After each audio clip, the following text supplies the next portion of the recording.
தவறி கூட இன்னொருவர் சோப்பை பயன்படுத்திடாதீங்க.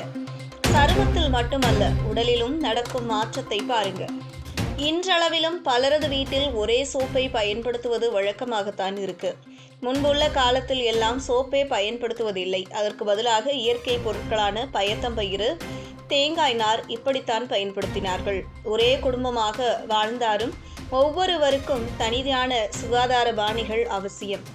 இது ஏற்கனவே நம்மை வலுப்படுத்தி வளர்த்த வழக்கம்தானே என்ற எண்ணம் நம் மனதில் இருக்கலாம். ஆனால் இன்று மருத்துவ உலகம் சொல்வது வேறு. இதனால் ஏற்படும் பாதிப்புகள் குறித்து சற்றும் யோசிக்கவில்லை. மருத்துவர்கள் சொல்வதாவது, இது ஒரு வகையான கிருமி பரவல் வழியாக மாறக்கூடும் என்பதுதான்.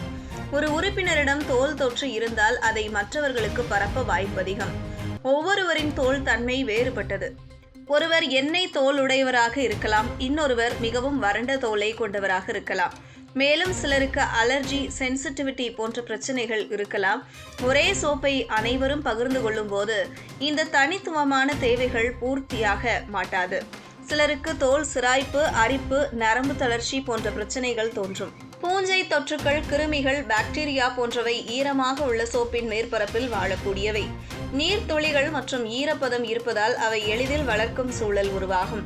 இது குழந்தைகள் மற்றும் மூத்தவர்கள் போன்ற சென்சிட்டிவ் குழுக்களுக்கு மிக ஆபத்தானதாக மாறும். சந்தையில் இப்போது எண்ணெய் சருமத்திற்கான வறண்ட தோலுக்கு ஏற்ப, குழந்தைகளுக்கு ஏற்ப மென்மையான சோப்புகள் என பல வகைகள் கிடைக்கின்றன. அதனால் ஒவ்வொருவரும் தங்களுக்கு ஏற்ப தனியான சோப்பை பயன்படுத்துவதே பாதுகாப்பானது. இதனால் தோல் பாதிப்பு மற்றும் கிருமி பரவலை தவிர்க்க முடியும். சோப்பை பயன்படுத்தும் பழக்கத்திலும் கவனம் தேவை. சோப்பை திறந்தபடி வைக்கக்கூடாது. பயணத்தின் போது மற்றவரின் சோப்பை எடுத்து பயன்படுத்துவது தவிர்க்கப்பட வேண்டிய பழக்கம். சோப்பை பயன்படுத்திய பின் தோலில் அரிப்பு போன்றவை ஏற்பட்டால் உடனே நிபுணரின் ஆலோசனை வேண்டும். இயற்கை சோப்புகள் என்றும் ஒவ்வொருவருக்கும் ஏற்றுக்கொள்ளும் என்பதை நம்ப முடியாது. சோப்புகள், கஸ்தூரி மஞ்சள் போன்ற பாரம்பரிய சோப்புகளும் சிலருக்கு உடலின் போது சிராய்வு, தோல் சர வாய்ப்புள்ளது. எனவே இது இயற்கையாச்சே என்று அப்படியே நம்பிவிடக்கூடாது.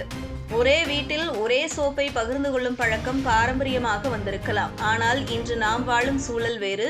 தொற்றுகள் எளிதாக பரவும் காலகட்டம் இது. எனவே சிந்தனையுடனும் நவீன அறிவுடன் பழக்கங்களை மாற்றிக்கொள்ள வேண்டிய அவசியம் உள்ளது. அதனால் ஒவ்வொருவரும் தனித்தனி சோப்புகளை வைத்துக்கொண்டு அதை மட்டும் பயன்படுத்துவது நல்லது. இது ஒழுங்கான சுகாதார நெறிமுறையாக மட்டுமல்ல, நம் உடல் நலத்தையும் பாதுகாக்கும் விழிப்புணர்வாக மாறும். இனிமேல் ஒரு சோப்பை அனைவரும் பகிர்ந்து பயன்படுத்தும் பழக்கத்தை மீண்டும் சிந்திக்க வேண்டிய நேரம் இது.